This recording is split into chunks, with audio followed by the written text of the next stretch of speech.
Hello, class. I wanted to talk to you a little bit about nature and nurture, or oftentimes you'll hear in the news the nature versus nurture debate. This actually is no longer a debate. Most scientists agree, as well as sociologists, that both nature and nurture play an important role in the development of a human being.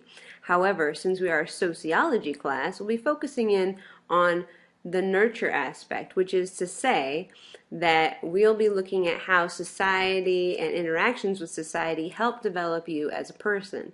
That's just because that's our topic, not because we don't believe that nature has anything to do with it. Nature, of course, means biology. Nurture, of course, means society.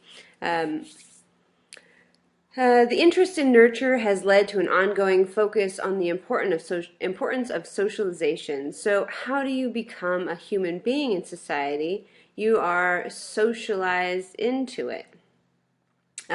More about the nature versus nurture debate. Some early theorists argued the tabula rasa idea, that we are all born blank slates, that it's 100% socialization. There is no scientific data that backs this up. Furthermore, this actually tends to be the argument when people say that gay parents can't and should not be allowed to have children, because then they'll be creating a whole bunch of gay kids. Right, but a lot of the gay kids, I would say most of the gay kids that we see now come from straight parents, right? So it's not tabula rasa. You're not completely socialized into your being, into your personality, into your self. You're not a blank slate. There are parts that come with you. So, what is socialization? Socialization is the way in which society reproduces itself. Think of like a disease.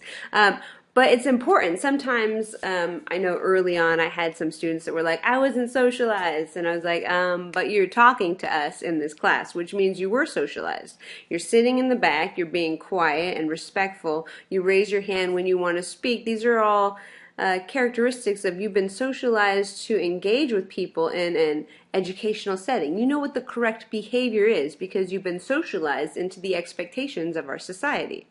If you travel outside of America, go to a different country, go to a different culture, go somewhere else, and you try to interact with them, you might find that you do some inappropriate things because your society has specific rules that you've learned.